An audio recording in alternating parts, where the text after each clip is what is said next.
Ассаламу-алейкум достар. Бүгін біз тәжвид қағидалары, тәжвид ережелеріндегі кітапты өтетін боламыз. Бұл кітапты өтуге маған менің шәкіртім Бағдат көмектеседі. Бірінші дәрісіміз араб әліпбиі. Бағдат, араб әліпбиінде қанша әріп бар? 28 бар. 24 или 28 бар? Қайсын таңдайсың? 28 әріп бар, я? Енді қандай әріптер бар екен еске түсірейік. Оқы. Алиф, бә, тә, фә, тақаусы, фә,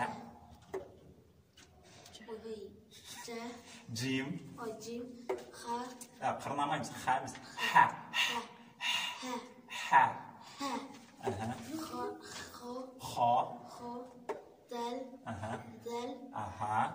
ро, зәй, син, шин, сод, дод, то, зо, айн. Тамамыз, айн.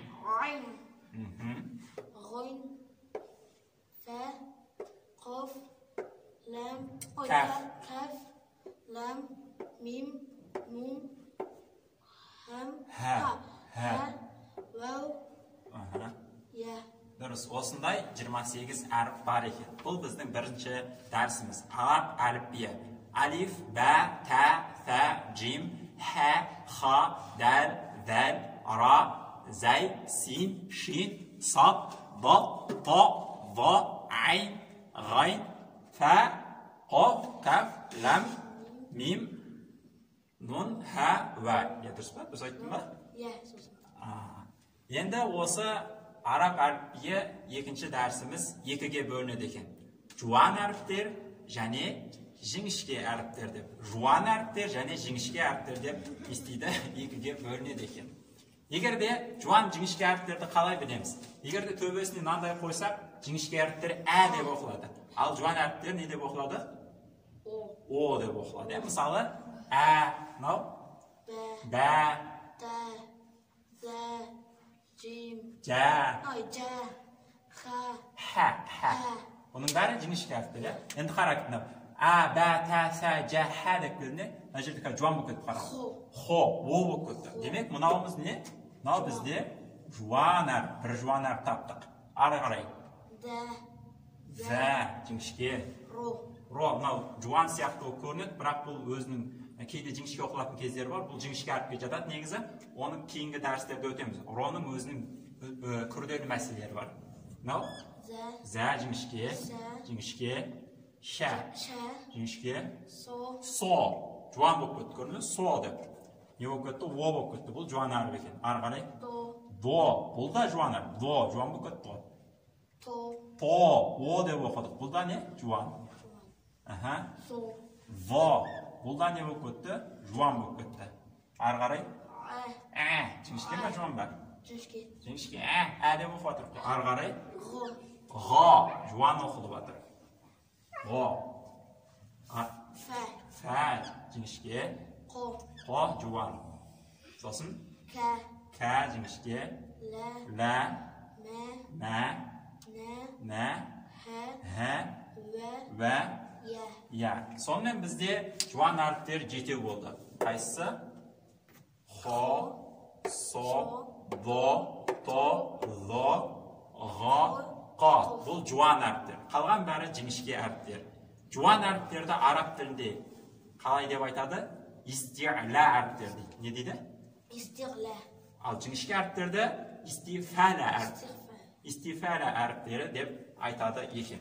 Енді жуан әріптер жаттауға оңай болу үшін ғалымдар мынандай тәсілдер айтқан. Ғалымдар айтқан. Сендер бұл жуан әріптерді жаттасаңдар ұмытып қаласыңдар. Хо, до, со, до, то, ғо, қо деп жаттасаңдар ұмытып қаласыңдар. Сосын бұл әріптердің бәрін бір сөзге қосайық деп мынандай сөз ойлап тапқан. Хуссо, доқтен қуз. Яғни, хуссо, доқтен қуз десек, ішінде бүкіл жуан әріптер бар. Х, с, д, ғ, т, қ, з. Тек қана осы сөз жаттап алыңдар. Хуссо, доқтен қуз десе не? Бұның бәрі жуан әріптер дейді. Ал оқып көрші. Хуссо. Доқтен қуз.